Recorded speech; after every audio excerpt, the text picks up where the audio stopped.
Hello friends, welcome back to my channel Payel's kitchen. আজকে আমি তোমাদের সাথে একটি জনপ্রিয় বাঙালি নিরামিষ রেসিপি সিম চচ্চড়ি শেয়ার করব। এই রেসিপিটি কিন্তু দুর্দান্ত স্বাদের হয় আর গরম ভাতের সাথে খেতে খুবই অসাধারণ লাগে। তাহলে চলো বন্ধুরা, খুবই সহজ পদ্ধতিতে নিরামিষ সিম চচ্চড়ি রেসিপি তোমাদের সাথে শেয়ার করি। প্রথমে সিমের দুদিকে কেটে নিয়ে আঁশ ছাড়িয়ে নিচ্ছি।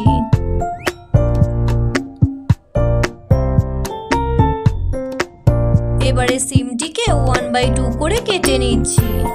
একই প্রসেসে বাকি সিমগুলিকেও আমি কেটে নিয়েছি।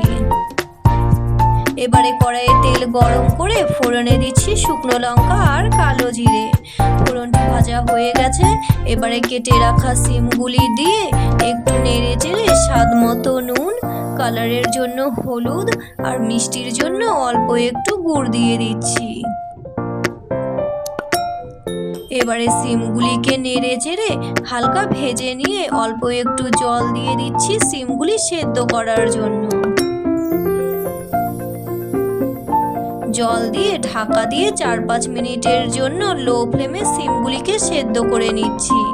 4-5 মিনিট পর ঢাকা খুলে সিমগুলিকে একটু নেড়ে চেড়ে নিচ্ছি। সিমগুলি কিন্তু এখন আমার সেদ্ধ হয়ে গেছে। এবারে সর্ষে বাটা দিয়ে দিলাম। এখন সিমগুলিকে একটু ভালো করে নেড়ে চেড়ে নিচ্ছি। সিমের জল কিন্তু এখন শুকিয়ে গেছে, তাই সিম চচ্চড়িও আমার এখন রেডি। আমি সিম চচ্চড়ি নামিয়ে নিয়েছি। তাহলে বন্ধুরা, নিরামিষ সিম চচ্চড়ি রেসিপি তোমাদের কেমন লাগলো অবশ্যই কমেন্ট করে জানিও। ভালো লাগলে লাইক আর রিলেটিভদের সাথে বেশি করে শেয়ার করো। আজকের মতো এই পর্যন্তই। আবারও আসছি নতুন কোনো রেসিপি নিয়ে। ততক্ষণ পর্যন্ত সবাই সুস্থ থেকো ও ভালো থেকো। টাটা।